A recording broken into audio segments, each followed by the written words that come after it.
Welcome to Higher Wisdom, a channel dedicated to providing stories and tales of historical events, religions, characters and more in a way not seen before. Today we look into the true story of Gilgamesh per the 12 stone tablets he left behind. Tablet 1. He who has seen everything I will make known to the lands. I will teach about him who experienced all things alike. Anu granted him the totality of knowledge of all. He saw the secret and discovered the hidden. Anu brought information of all time before the flood. He went on a distant journey, pushing himself to exhaustion, but then was brought to peace. He carved on a stone stela all of his toils and built the wall of Uruk Haven, the wall of the sacred Eanna temple, the holy sanctuary. Look at this wall which gleams with copper. Inspect its inner wall, the likes of which no one can equal. Take hold of the threshold stone, it dates from ancient times. Go close to the Eanna temple, the residence of Ishtar, the goddess of fertility, such as no later king or man ever equaled. Go up on the wall of Uruk and walk around. Examine its foundation. Inspect its brickwork thoroughly. It is not even the core of the brick structure made of kiln-fired brick, and did not the 7 sages themselves lay out its plans? 1 league city, 1 league palm gardens, 1 league lowlands, and then open area. Find the copper tablet box. Tablet 1 of its lock of bronze. Undo the fastening of its secrets within, and take reed out of the lapis lazuli tablet. Now, Gilgamesh went through every hardship, supreme over other kings, lordly in appearance. He is the hero born of Uruk, the going wild bull. He walks out in front, the leader, and walks in the rear, trusted by his champions. Mighty net protector of his people, raging flood wave who destroys even the walls of stone. Offspring of Lugalbanda and Ninsun, Gilgamesh is strong to perfection. It was he who opened the mountain passes, who dug wells in the flank of the mountain. It was he who crossed the ocean, vast seas to the rising sun, who explored the world regions seeking life. It was he who reached, by his own sheer strength, Utnapishtim, the far away, who restored the sanctuaries or cities that the flood destroyed for teeming mankind. Who can compare with him in kingliness? Who can say, Gilgamesh, I am king, whose name from the day of his birth was called Gilgamesh? 2/3 of him is God, 1/3 of him is human. The great goddess Aruru designed the model for his body. She prepared his form, beautiful and handsomest of men, perfect. He walks around in the enclosure of Uruk like a wild bull. He makes himself mighty, head raised over others because he's a giant. There is no rival who can raise his weapon against him. The gods of the heavens implored the Lord of Uruk. You have indeed brought into being a mighty wild bull, head raised. His fellows stand at the alert, attentive to his orders. There is no rival who can raise a weapon against him. But is he their shepherd, bold, eminent, knowing, and wise? Gilgamesh does not leave a girl to her mother, the daughter of the warrior, the bride of the young man, nor does he leave a son to his father, day and night. The god kept hearing their complaints, and the gods of the heavens implored the Lord of Uruk to do something. So Anu spoke to Aruru, the goddess. You, Aruru, who created mankind, now fashion what Tishi thinks should be their part.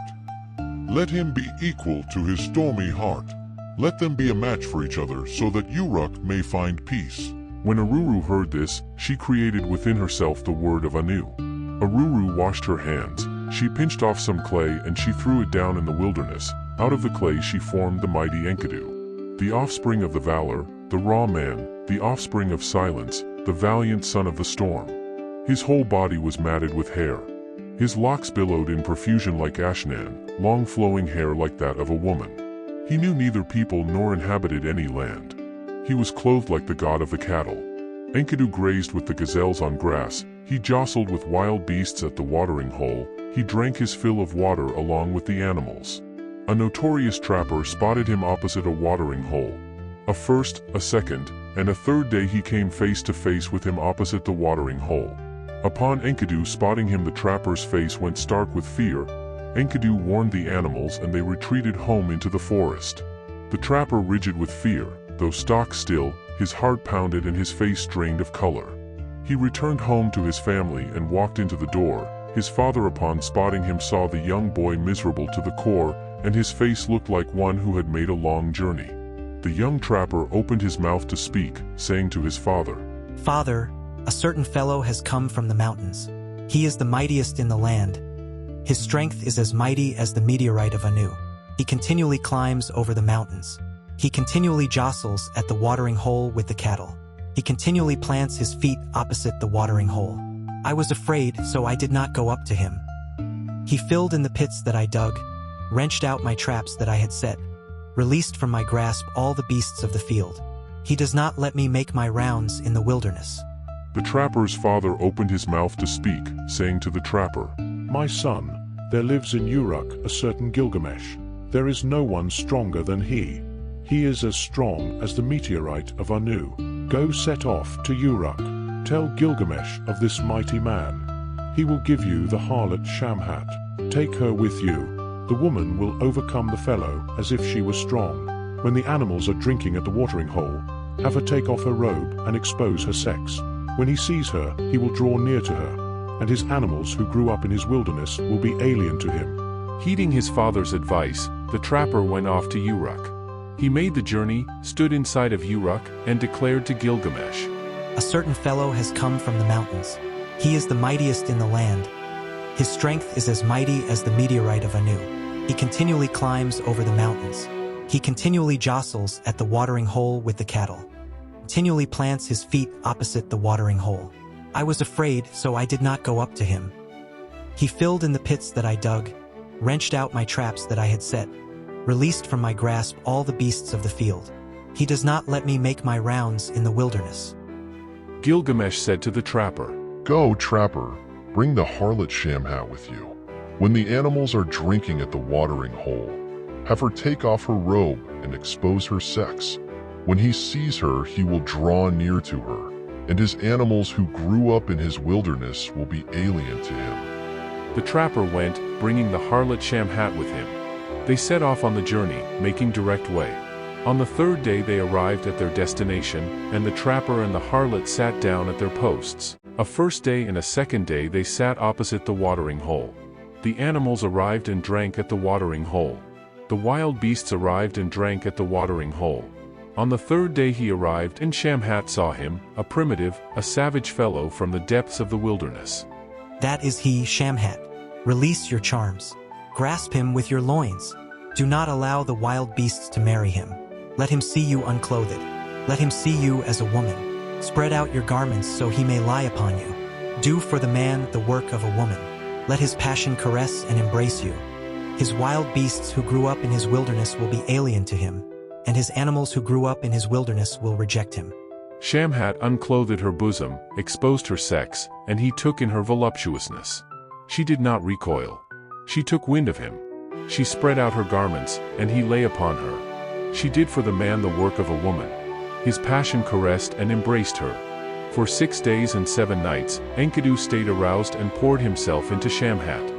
When he was sated with her charms, he set off towards the animals. When they saw him, Enkidu, the gazelles shied off, the wild beasts shunned his person. Enkidu had defiled his body so pure. His legs stood still, though his herd was in motion. Enkidu was diminished, his running was not as before. But then he drew himself up, for his understanding had broadened. Turning around, he sat down at the harlot's feet. The harlot kept gazing at his face, and as she spoke, Enkidu heard her words. You are beautiful, Enkidu, you are become like a god. Why do you gallop around the wilderness with the wild beasts? Come, let me bring you into Uruk Haven to the holy temple, the residence of Anu and Ishtar, the place of Gilgamesh, who is wise to perfection, but who struts his power over the people like a wild bull. What she kept saying found favor with him. Becoming aware of himself, he sought a friend. Enkidu spoke to her, the harlot. Come, Shamhat, take me away with you to the sacred holy temple, the residence of Anu and Ishtar, the place of Gilgamesh, who is wise to perfection, but who struts his power over the people like a wild bull. I will challenge him. Let me shout out in Uruk, I am the mighty one. Lead me in, and I will change the order of things. He whose strength is mightiest is the one born in the wilderness. Shamhat said to Enkidu, Come, let us go so he may see your face. I will lead you to Gilgamesh. I know where he will be. Look about Enkidu inside Uruk Haven, where the people show off in skirted finery, where every day is a day for some celebration, where the lyre and drum play continually, where harlots stand about prettily, exuding voluptuousness, full of laughter, and on the couch of night the sheets are spread. Enkidu, you who do not know how to live, I will show you Gilgamesh, a man of extreme feelings. Look at him, gaze at his face. He is a handsome youth with freshness, his entire body filled with glory. He has mightier strength than you, without sleeping day or night. Enkidu, it is your wrong thoughts you must change. It is Gilgamesh who will be your best friend, your companion. And that is where Tablet 1 ends. If you want to see Tablet 2 where Enkidu and Gilgamesh clash in an epic battle, then hit that like button. As soon as we reach 1,000 likes we will release Tablet 2. Subscribe if you enjoyed the video and we will see you in the next one.